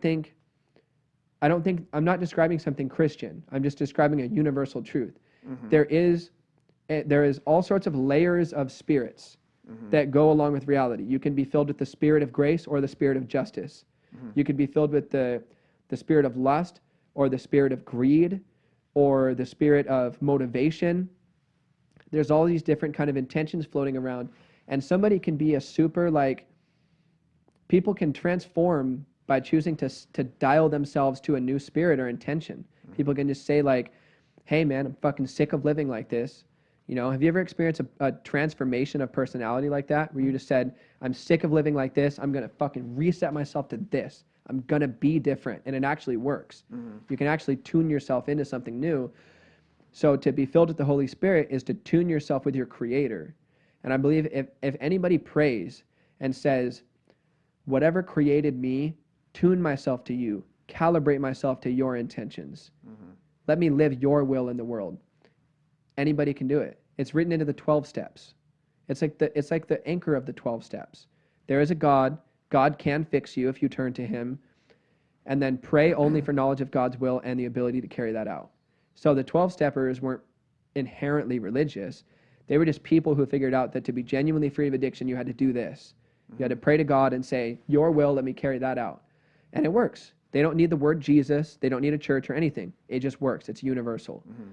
So yeah, I think anybody can do it. I think we were all created by the same source, and we all deep down know that source's phone number. And because motherfuckers call out to God in jail, mm-hmm. in rehab, in mental hospitals, on Skid Row, on rock bottom, mm-hmm. when you do something so bad you don't recognize yourself anymore and you need help. Mm-hmm. Everybody has that phone number deep down subconsciously. And you can just close your eyes and you can just go, whatever created me, tune myself back to you. I'm done struggling on my own. And it works.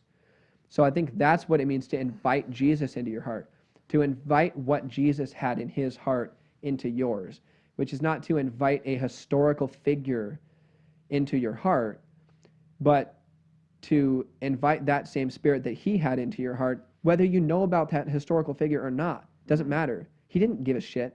He didn't want credit. He didn't want people singing, Jesus, 2,000 years later. He doesn't care.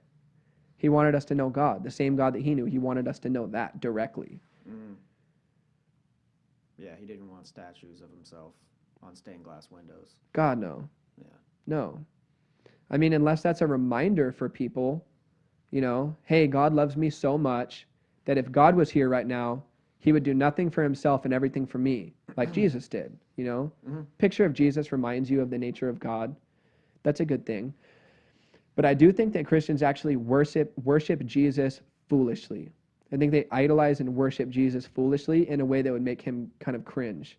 Mm-hmm. Like, because if you worship a historical figure who lived 2,000 years ago, you're really only worshiping whatever information you remember about that historical figure. Right. So you're saying, I worship that guy who talked about that Bible verse I remember right now, and you kind of worship that. You're just worshiping an idea in your head. Mm-hmm. But I think there's a difference between worshiping Jesus and believing that, hey, Jesus was right. There is an eternal spirit that we all can attain union with. We don't need a church or a temple or a priest to do it. He tried to scrub all of those terms out. It didn't work. And so I can do that. Like, you can do that. It's real. Do you think Paul coming later and setting up churches, say, in the New Testament, so do you think that was a mistake? Well, they weren't churches in the sense that they are churches He now. was writing letters. Oh, I see what you're saying. He was writing letters to villages of people who were united around the ideas that Christ put forward, but that Jesus put forward. Christ to me kind of means Holy Spirit, like Jesus the Christ, like Jesus the Spirit that's eternal. But the thing is, those church temples and church buildings didn't happen until the Roman political shit that you're talking about, which we talked about this on another episode. It was like 500, or no, it was 300 something, that a Roman emperor came out as Christian and then said, hey, Christianity is the new fucking thing. Everybody hop on board. Let's erect big castles about this and everything. Because that's what they did for the gods before that, right? And for themselves. Yeah. Yeah. Worship me, worship this archetype of power, worship whatever. So for those first 300 years, the churches that Paul was writing to was the type of decentralized socialism that you're talking about, where people are united around an idea and they don't need all that political shit. And he's writing letters to them to help them. He was a teacher who intended to help people maintain faith in God in the right way. Yeah. So he would say, I'm Paul, I'm a slave to God. My job is to help you all stay close to God. Yeah. I've heard about what's going on in your village. Here's my advice.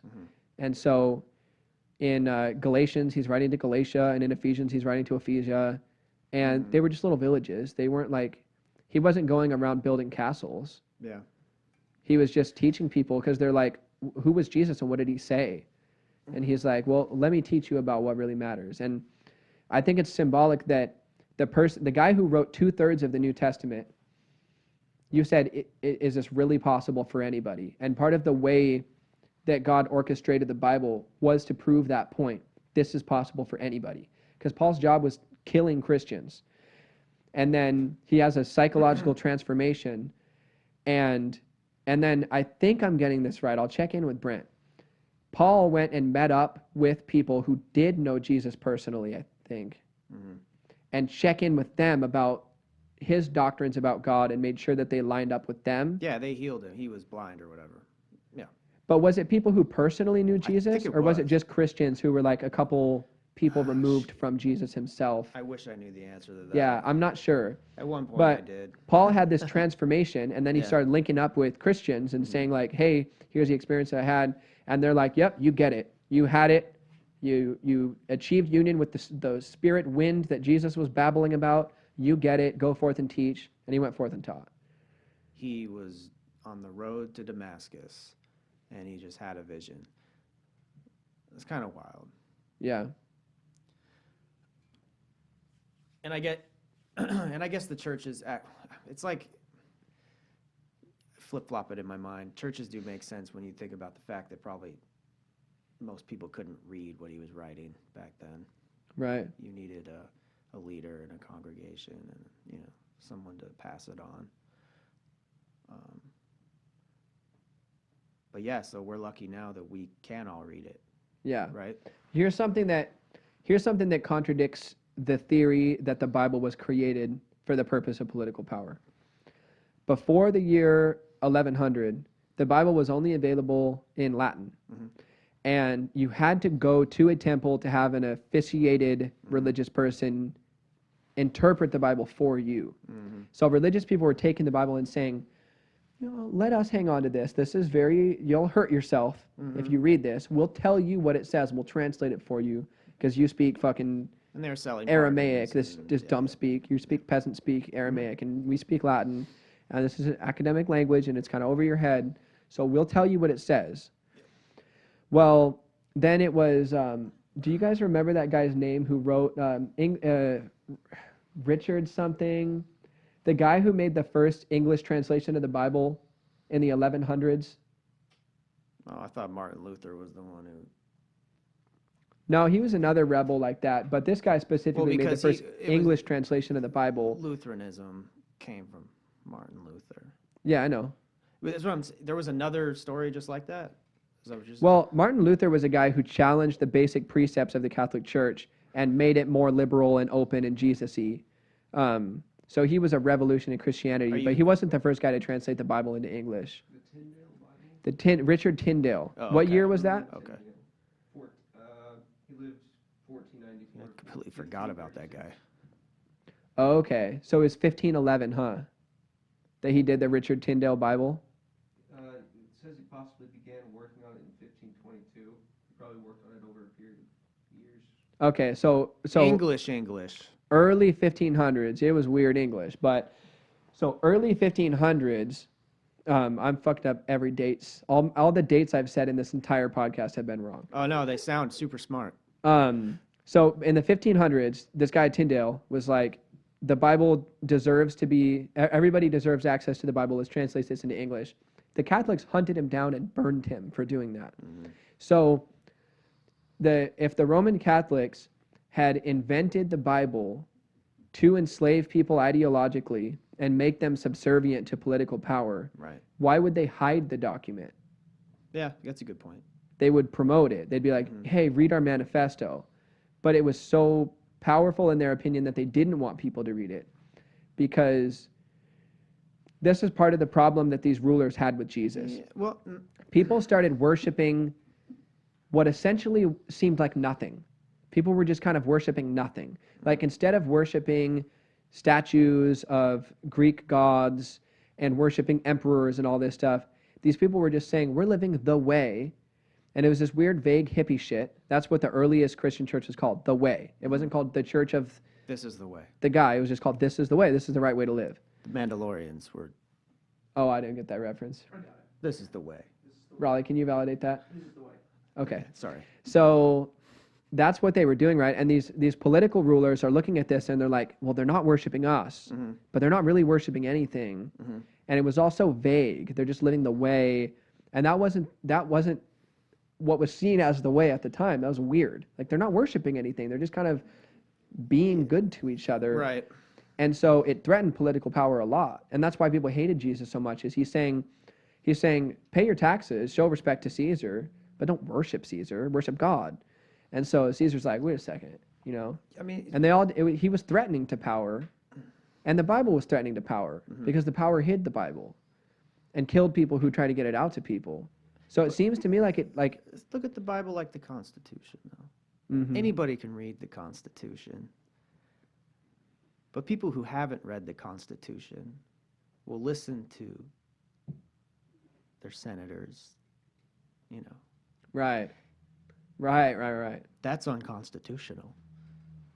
Oh, well, it must be unconstitutional. Right. Just like pastors saying, well, that's not biblical. I'm not trying to put a hole in your argument. I'm saying that there was the Bible, and then you started, and it's just like, well, no one's reading it, so, and then we're just going to say what's in it, So maybe there's some enlightenment coming where people are going to start reading the Constitution and go, oh, wait, start reading the Bible, oh, wait.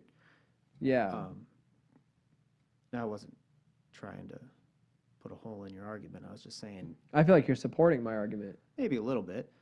Because, like, for example, the Bible said, the Bible didn't refer to priests at all, which is offensive to religious people. Right. Because one of the religious presuppositions is you need people who have ordained authority by a religious organization to help you get closer to God. Yeah. It was like, and what Jesus is saying is, Jason can help Raleigh, Raleigh can help Evan, Evan can help Travis. Like, they call people elders. Like, hey, ask someone more mature in faith than you if you want help with faith. Do that if you want. They use the word elders, but like the way that that Tyndale, for example, when Tyndale wrote that first English Bible, he translated the word instead of priests into elders. So that's giving the power back to the original meaning of the document, saying, no, it didn't say go to your local church and give them money. It said go to your older brother in faith and ask him questions. Basically, figure it out collaboratively. So the Catholics were scrubbing things to make it sound more like people were supposed to be dependent on them. They're saying, yeah, it says go to your local priest. And then Tyndale's like, that's not what it fucking says. It says go to your elder. It doesn't say go to a priest.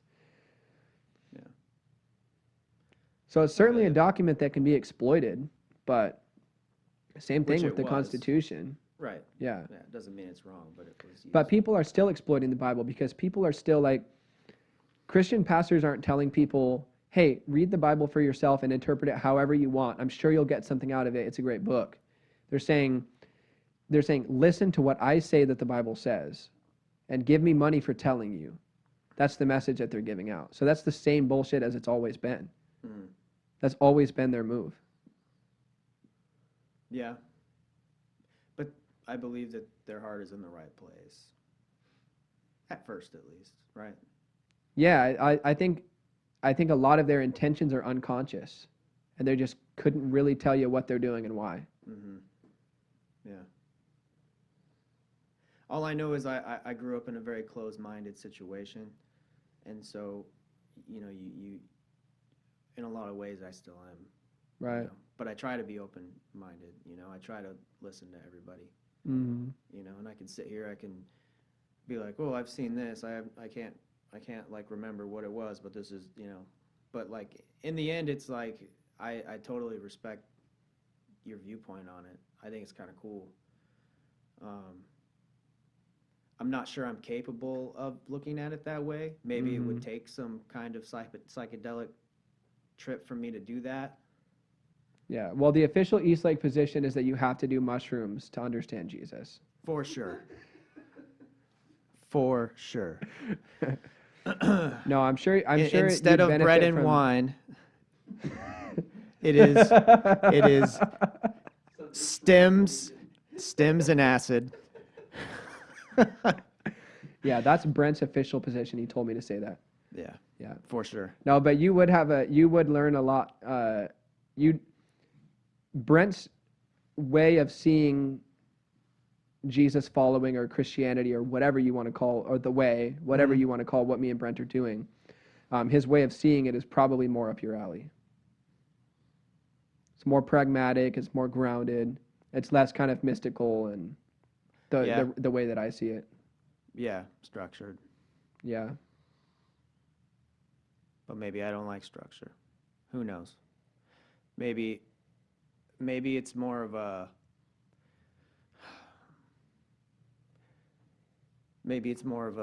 sociopathic thing.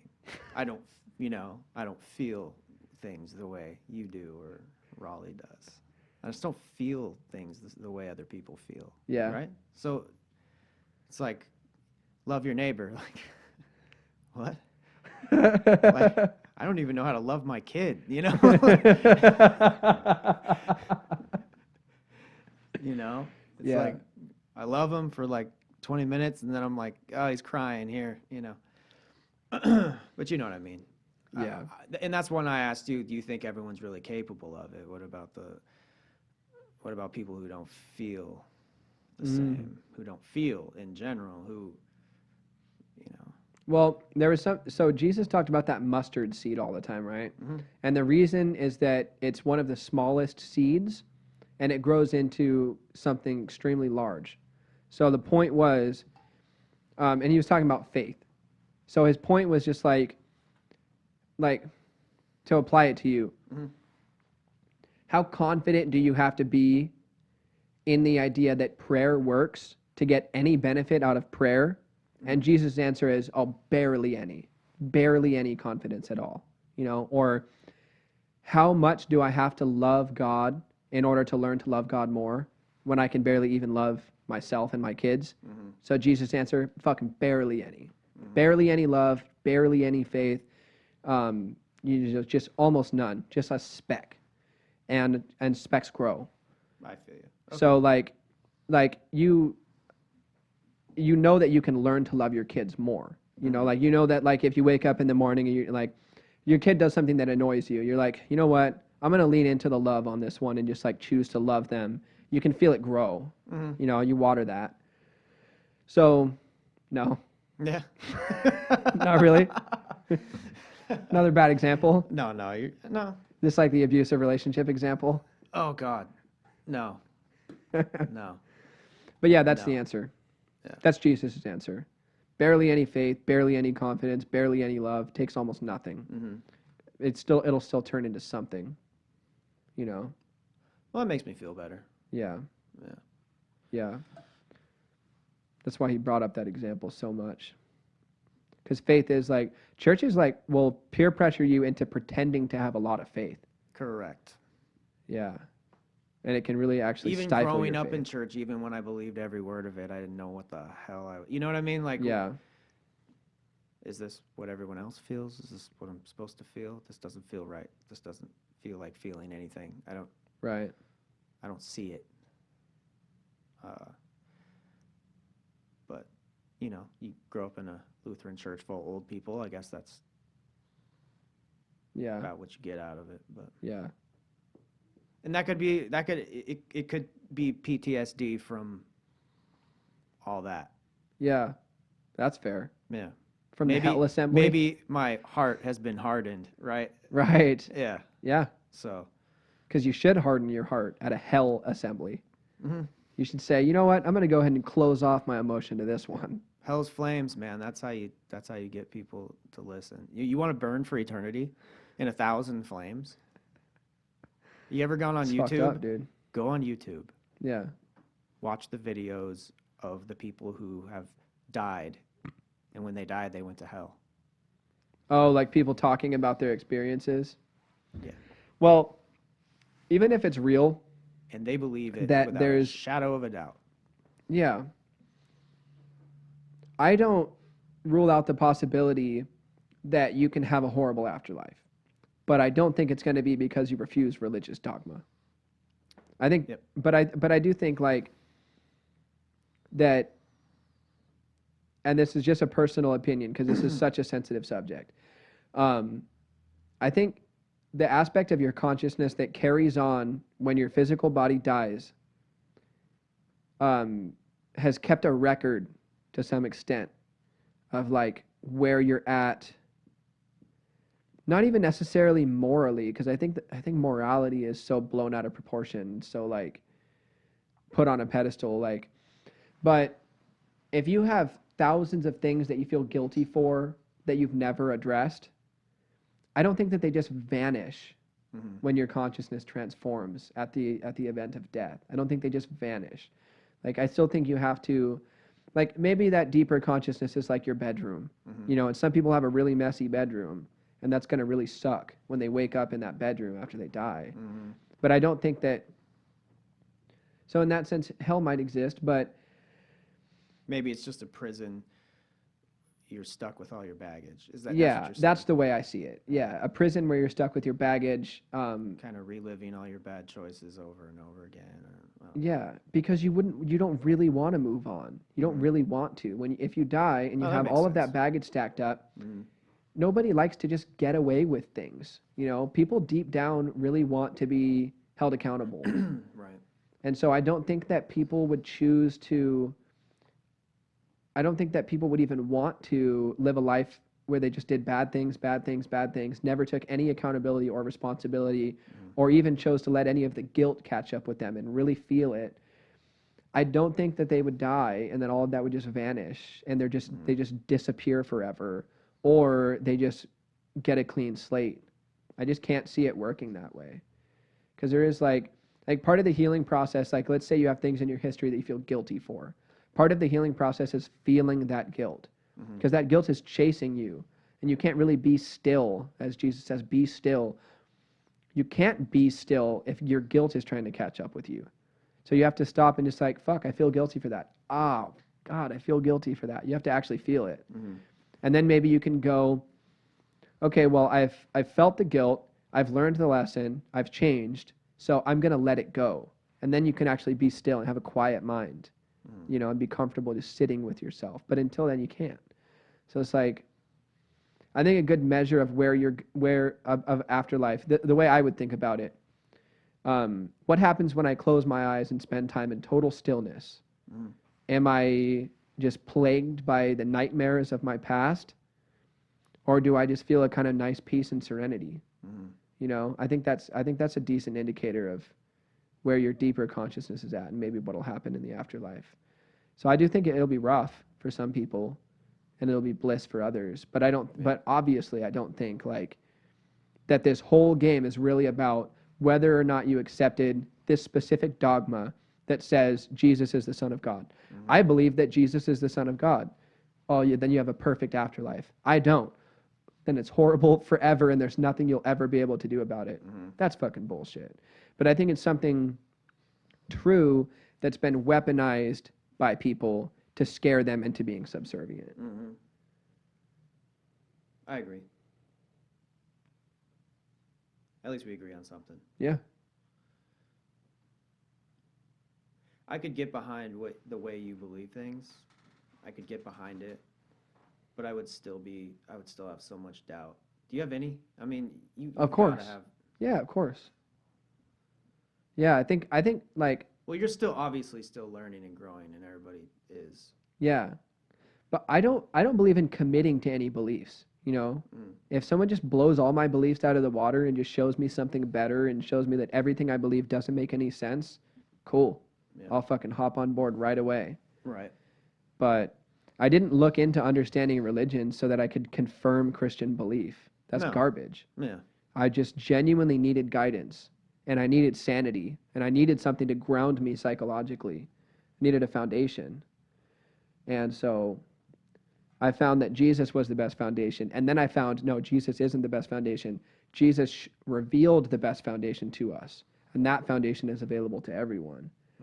And so the way I think about being a Christian or being a Jesus follower, whatever you want to call it, because I could say I'm not a Christian because I don't think that Christianity is right as opposed to other religions. I don't think Buddhism is wrong. Christianity is right. I think that's dumb. So I'm not really a Christian. And am I a follower of Jesus? Kind of. I'm a follower of the God that Jesus taught us about. And Jesus is the way I learned about it. So kind of a follower of Jesus. Like all those concepts are just, I feel like I outgrow them one by one. And I feel like genuinely striving to understand God means dropping your ideas about God left and right. Just being like, no, he's even bigger than that. He, she, they. No, it's even deeper than that. No, it's beyond that. And it's like,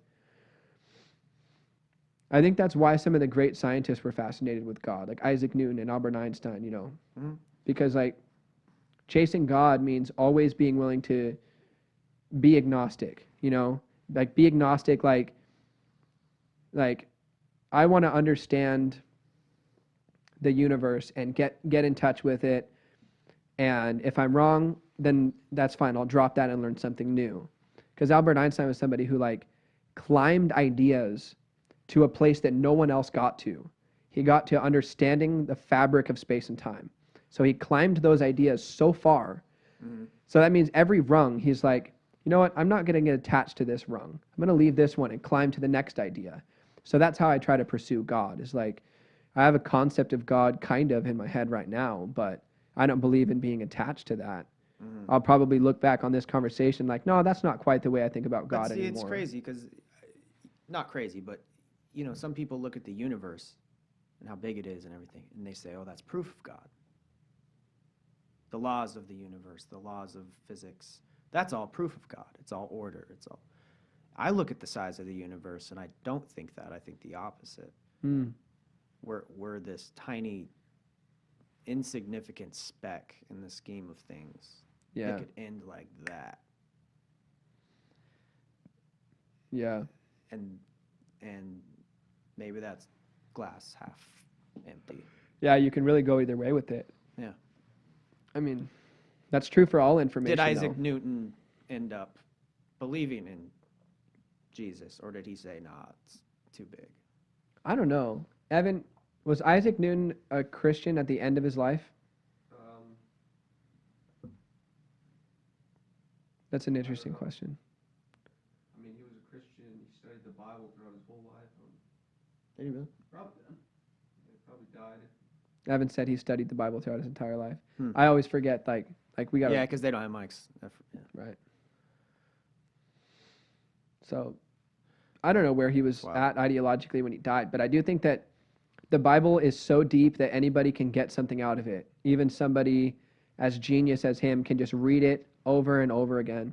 I have a doctor. I'm in love with my doctor, Dr. Couchman at Cadillac. He's so smart and he really cares. He's really present and he actually believes me when I talk. Because sometimes doctors are just like, yeah, that's what you're saying, but fuck you, you know. This guy like,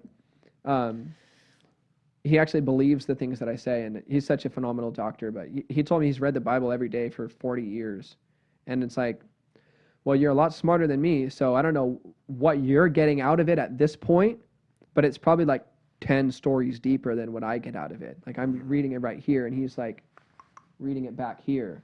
You can just keep going deeper and deeper, and yeah, I think it's good for me to read. Yeah. Probably. A little bit. Yeah. Do we have anything else? No. Jesus, will you come live in my heart? I'm joking. Jesus, Yeah, but yeah. come inside me. What did- I am in him. The I am in him sticker is pretty funny. Oh. You want to do a podcast with Brent? Or do you want to have a normal human conversation with him off camera? I prefer to have a normal conversation with Brent. It wouldn't even have to be one this long. It would just be like, I wonder how long this is. Let's see if it recorded. Yeah, it did. that. An hour and 50 minutes. Did you think it was that long? Yeah. A little bit. Probably because I have to pee pretty bad. Okay, let's end it. Sweet. Bye. Bye-bye.